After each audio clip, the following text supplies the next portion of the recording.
What do you hope the Supreme Court does here? Well, I certainly hope that they review all the evidence that is available to them regarding what happened in the run up to and on January 6th, and that they, abide by our Constitution, which prohibits people who engage in insurrection or who provide comfort to insurrectionists from being on the ballot.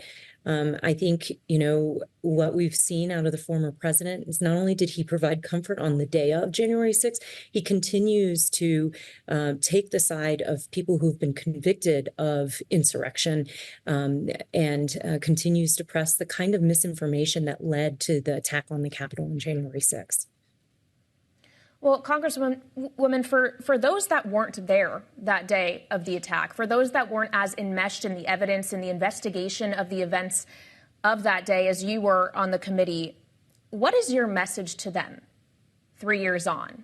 What do you want them to remember? I'm somebody who escaped a communist country. I understand that our democracy is fragile, and I think that we saw the fragility of it on that day when fellow Americans attacked our Capitol. They hurt law enforcement. They were seeking out Republicans and Democratic leaders alike to harm them.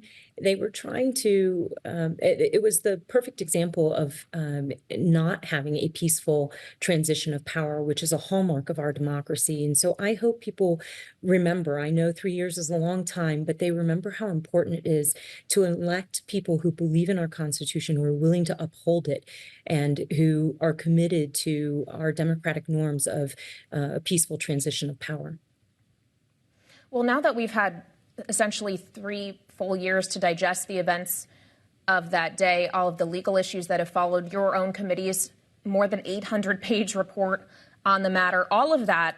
And yet a recent poll from the Washington Post and UMD that was released this week found 1 in 4 Americans believe the FBI instigated January 6th. At this point, do you believe there is an opportunity, a way to change those minds?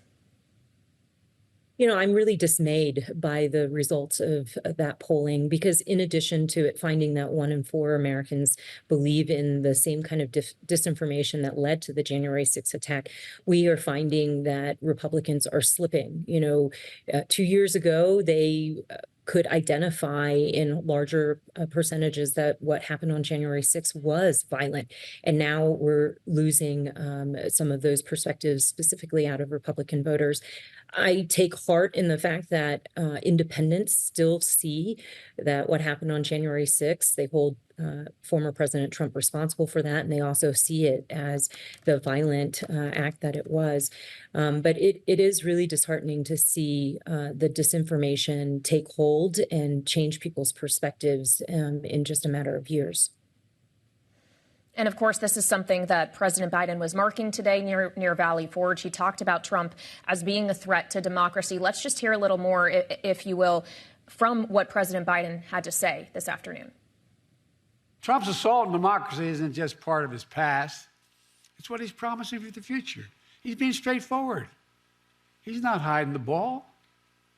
His first rally for the 2024 campaign opened with a choir of January 6th insurrectionists singing from prison on a cell phone, while images of the January 6th riot played on a big screen behind him at his rally. Congresswoman, it seems that Biden has decided to make his campaign about Trump being a threat to democracy. Do you think that will be a winning strategy for Democrats, given everything you just told me about how feelings for some have changed around January 6th?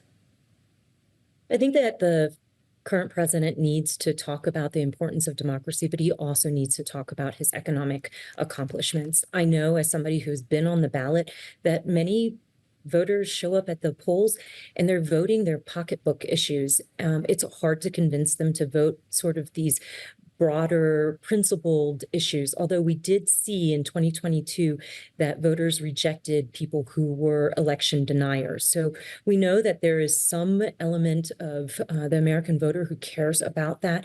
We hope that that is replicated here in 2024, but I also think that it would be foolish to focus the next election solely on the issues of democracy when issues of national security, foreign policy, the border, the economy also weigh heavily on the American people.